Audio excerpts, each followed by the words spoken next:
Howdy folks, Matty with Gulf Coast Fit. Joining me is my good friend Dani from Breckenridge, Colorado.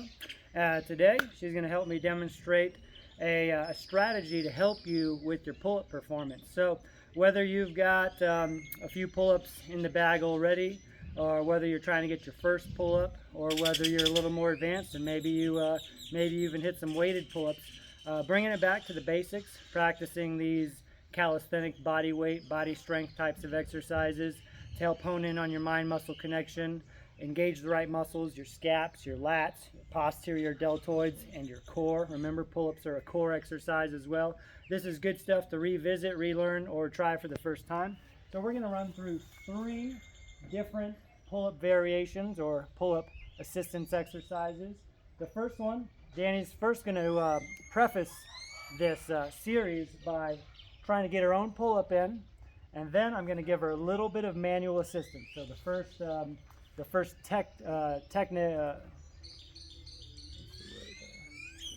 intensity technique, y'all have been with me long enough, you know the words before I do. First intensity technique is a partner assisted pull-up. The second intensity technique is going to be a manual assisted pull-up, where Dani uses her legs to give her a little assistance on a lower bar. And the third intensity technique will be a mechanical drop set, where we move to a horizontal pulling movement pattern rather than a vertical pulling movement pattern, which gives you a little bit more lats and a little bit more leverage to really just gas out your work capacity. So it's important that you do things in this order, because we start with the hardest, biggest, heaviest, strongest exercise, and we move down to the easiest exercise. At that point, it won't feel too easy, but we finish with the simplest, easiest to execute exercise that's the most appropriate to do when you're completely spent. So, without further ado, let's hit it, Dani. All right, Dani's going to take any pull-up grip she wants. This is her choice here. She's going to give it all the she's got. She's going to hoist, squeeze it. Yep, that's perfectly fine. And we've got a preface with that. That was very important. Now I'm going to give her 2 to 3 reps with a little bit of a boost.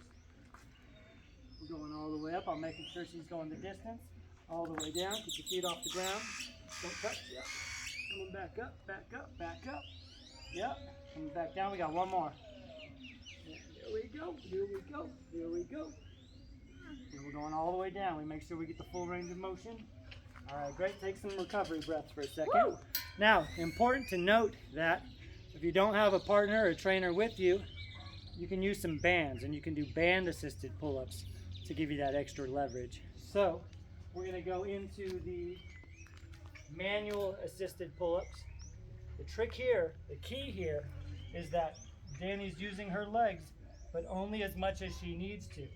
We're going to get 3 to 5 reps, depending on her performance, and I'm going to make sure she's staying honest with it. So go ahead and start to pull with the lats, real light in the feet. Honesty is the key here. We want her lats, her arms, her delts, her core to be working as hard as possible. We only want the legs to be assisting as much as absolutely necessary. There's 2. Let's take it to 5. 3.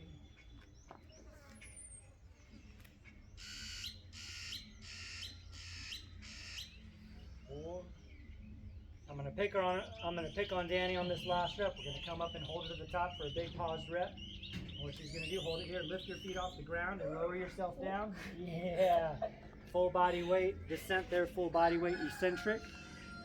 All right, we're gonna go right into the inverted rows. Once again, changing the movement pattern, but still working the same muscles. That's why this is effective. And the key here is that we're taking it to burnout. It's a burnout set. Absolute max capacity. So go ahead and crank away, Dani. Pull hard and fast. Hard and fast. Cranky. There we go. Scoot your feet forward a little bit. All right. Hard and fast. There we go. I'm going to give her a little boost here. It's part of the game. Yep. Let's get one more. Boom. And you might have 1 rep in the tank of those inverted rows. You might have 10 reps. Depends on who you are, and it depends on how hard you were working in the previous exercises. So remember, when you're honest with it, you're not going to have a lot of reps in the tank. So if you make your way over to the last exercise, your inverted rows, and you can barely even budge, well, good. You were honest and you did a good job of committing yourself to the previous exercises, because not only are they in order from hardest to easiest, they're in order from in level of importance. So great job. Nice work, Danny. Breckenridge in the house.